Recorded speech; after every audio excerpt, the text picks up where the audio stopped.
क्या ओला दोबारे से सुधर पाएगा या फिर ओला की कहानी ख़त्म? और अगर ओला की कहानी ख़त्म हमें आज दिख रही है, क्योंकि पॉजिटिव दिखने के भी कुछ सवाल होते हैं, उन सवाल के ऊपर से भी आज हम पर्दा उठाएंगे और ओला क्या निगेटिव दिखा रहा है, क्या पॉजिटिव दिखा रहा है, इसके ऊपर आज हम बातचीत।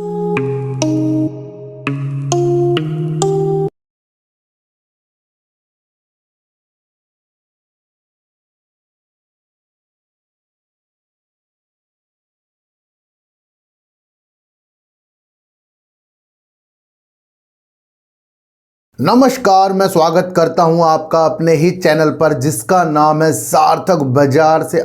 आज हम ओला की भी बात करेंगे। क्या ओला दोबारे से सुधर पाएगा या फिर ओला की कहानी ख़त्म? और अगर ओला की कहानी ख़त्म हमें आज दिख रही है तो फिर हमें जमाटो याद करना चाहिए, पेटीएम याद करना चाहिए। पेटीएम का शेयर 450 रुपये तक आ गया था, जोमाटो का शेयर टूट कर 40 रुपये आ गया था। दोनों में न्यूज़ इतनी निगेटिव आ रही थी कि कारोबार बंद हो जाएंगे, ये हो गया वो हो गया। आज दोनों कंपनी के शेयर कहाँ हैं? और दोनों के आईपीओ आए थे। ओला का भी आईपीओ आया है और ओला भी उस दिशा में चल रहा है जो इससे पहले दो पेटीएम और हमें जोमाटो में देखने को मिल गया है। क्या ओला फिर से जीवित हो पाएगा? होना ना होना वो अलग बात है, पर हमें देखना है, हमें साइकोलॉजी पकड़नी है। न्यूज़ जो है ना भैया, बहुत ऐसी विधि पैदा कर देती है कि वो सब कुछ तोड़ ताड़ के चली जाएगी। और जब सब कुछ तोड़ ताड़ के चली जाएगी तो जिनके पास शेयर है वो निराश हो जाएंगे, टेंशन में आ जाएंगे। फिर कहीं से एक किरण निकलेगी, कुछ अलग चीज़ आएगी, वही शेयर जिसे हम बेच कर भाग गए थे वो अच्छा हो जाएगा। पर हमें एक निगेटिव पहलू भी समझकर चलना है। पॉजिटिव क्यों दिख रहा है? क्योंकि पॉजिटिव दिखने के भी कुछ सवाल होते हैं, उन सवाल के ऊपर से भी आज हम पर्दा उठाएंगे और ओला क्या निगेटिव दिखा रहा है, क्या पॉजिटिव दिखा रहा है, इसके ऊपर आज हम बातचीत करके चलेंगे। फैक्ट पे है ना सर बाजार, तो फैक्ट यहाँ समझेंगे। आज हम सबसे पहले समझेंगे, उसे एक न्यूज़ निकल कर आ रही है और ये न्यूज़ की पुष्टि मैं नहीं कर सकता क्योंकि ये परिचित सूत्रों के अनुसार है। हमारे सामने एक न्यूज़ निकल कर आई कि ओला ने 4000, पुरानी न्यूज़ बता रहा हूँ, स्टोर बढ़ा लेंगे 4000। अगर ओला के अपने स्टोर 800 मान लो हैं, उसे वो 4 यानी 3200 और कर देगा और कुछ ही महीनों में कर देगा, तो यकीनन ओला की गाड़ी में सब सवार हो जाएंगे। गाड़ी मतलब शेयर। क्यों? क्योंकि ओला अपनी चीज़ों को 800 से 4000 कर रहा है, यानी 3200 स्टोर और बना रहा है। 3200 स्टोर बनने का मकसद गाड़ियाँ ज़्यादा बिकना, सर्विस सेंटर की सुविधा को अच्छा होना, इस वजह से इसके ऊपर चढ़ गई भीड़। क्या ये सारी चीज़ें क्या कागजी थी जो आज इसको ये न्यूज़ निकल कर आ रही है कि ये अपने स्टोर को 550 तक सीमित कर देंगे? एक साल पहले जो चीज़ 4000 करने के लिए जल्दबाजी में कर दी गई तो वो अब 550 में सीमित हो जाएगी। क्यों? क्योंकि ओला कह रहा है कि वो अपनी सर्विस सेंटर को अच्छा करेगा और ज़्यादा होंगे तो नहीं कर पाएगा, कम होंगे तो अपना ध्यान पूरा केंद्रित उसमें करेगा। और अभी हाल ही में इसने अपनी गलती मानी थी, कौन सी? कि जो इन्होंने अपनी सेवा के लिए प्रॉब्लम किया है, हाँ उनकी गलती है, उनकी ख्याति गुडविल में इसका असर पड़ा है, बिक्री कम हुई है। बहुत दिनों बाद गलती इन्होंने मानी ये वाली।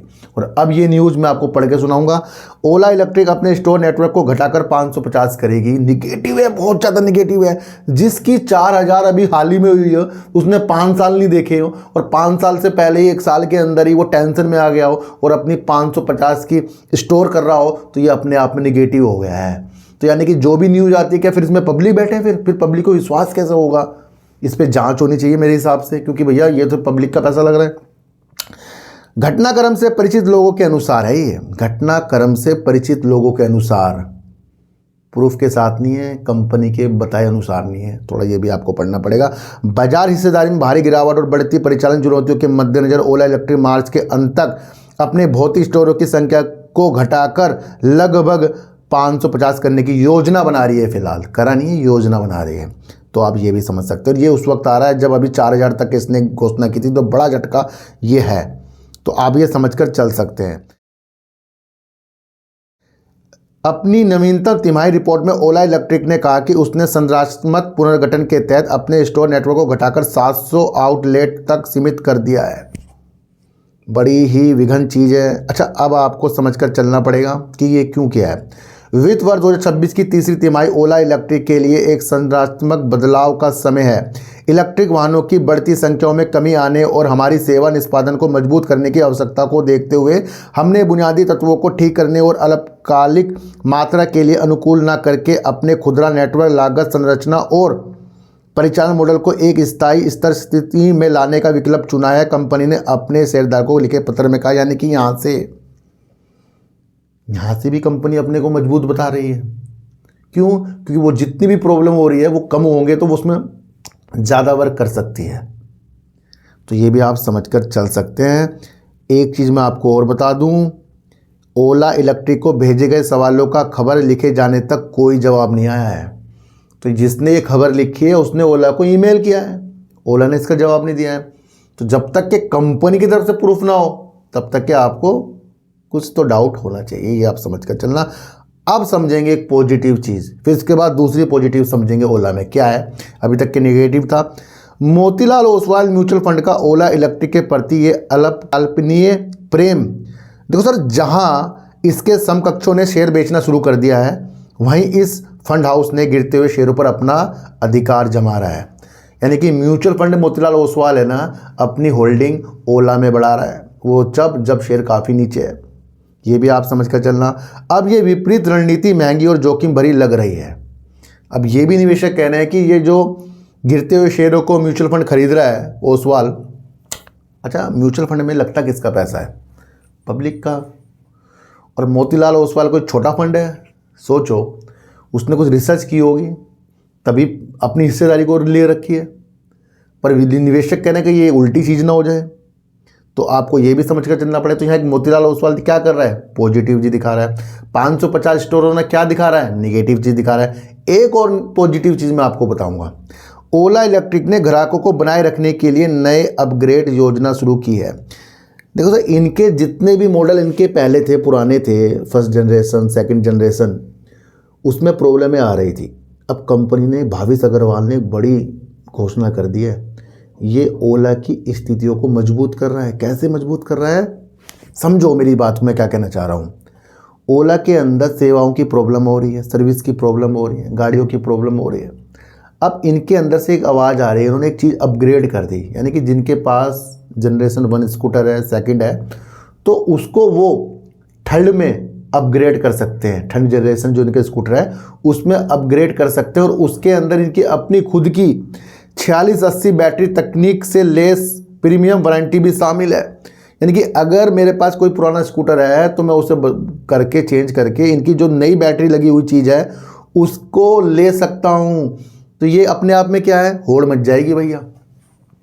अगर ओला ये कर रहा है तो यकीनन ओला के स्कूटर सबके पास है, क्योंकि एक वक्त में ये नंबर 1 था। अगर ये अपने कस्टमरों का दिल जीत रहा है और जिनको प्रॉब्लम हो रही है या जिनको नहीं भी हो रही है, तो वो भी अब जाएगा, कहेगा भैया मैं अपग्रेड कर रहा हूँ आपकी नई गाड़ी में। और अब नई गाड़ी में ये कुछ और मजबूत चीज़ कर दें तो क्या होगा? ये ओला के लिए पॉजिटिव हो सकता है। देखो क्या चीज़ है, सह संस्थापक और सीईओ कौन है? भाविश अग्रवाल जी हैं। 20 फरवरी 2026 को इस कार्यक्रम की घोषणा की और एक्स पर यानी कि ट्विटर पर लिखा, उन्होंने एक पोस्ट कर दिया, माध्यम से पुष्टि की कि ये कार्यक्रम इस सप्ताह बंगलोर में शुरू होगा। यानी कि इस सप्ताह एक पॉजिटिव संकेतों की स्थितियाँ शुरू हो रही है। पढ़ के फिर सुनाऊंगा। ओला इलेक्ट्रिक ने एक नए अपग्रेड पहल शुरू की है जिसके तहत उसके पहले और दूसरे जनरेशन के इलेक्ट्रिक स्कूटर और मोटरसाइकिल के ग्राहक अपने वाहनों को नवीनतम तीसरे जनरेशन के मॉडल से बदल सकते हैं। भैया ये अपने आप में एक पॉजिटिव न्यूज़ है जो इसको समझ रहा है, जिनमें उन्नत 4680 बैटरी तकनीक से लेस प्रीमियम वारंटी भी शामिल है। देखो सर, मैं आपको एक चीज़ बता दूं, बाज़ार जो है न्यूज़ पर ही चल रहा है। बाज़ार वो है न्यूज़ के साथ साथ काम पे भी चलता है।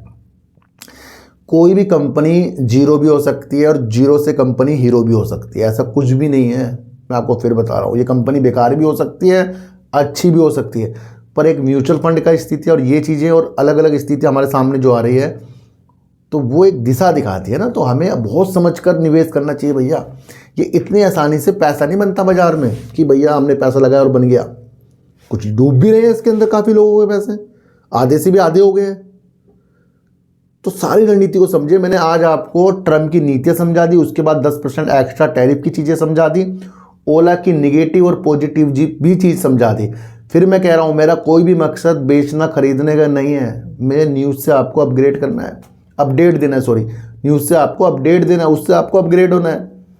मेरा ये मकसद है। कल को ये मत कहना कि ओला का शेयर भाग गया जी, गिर गया जी, मुझे इससे मतलब नहीं है। मैंने आपको अपडेट दिया, ये आप समझ कर चलना। आज की वीडियो आपको कैसे लगी एक बार मुझे ज़रूर बताना। किसी को भी खरीदने बेचने की नीतियाँ भैया मेरे चैनल पर बिल्कुल भी नहीं है। मेरा कोई टेलीग्राम कोई व्हाट्सएप ग्रुप नहीं है और ना ही आज तक मैंने बनाया है। तो सच्ची वीडियो देखिए, अच्छी वीडियो देखिए, समझ कर देखिए। चींटी को आटा दीजिए, गाय को रोटी दीजिए और अपने बच्चों को ज़्यादा से ज़्यादा प्यार कीजिए, क्योंकि बच्चे ही आपकी मासूमियत से किस्मत पलटेंगे। तो फिर मिलेंगे आपसे नई वीडियो के साथ, जब तक के लिए नमस्कार।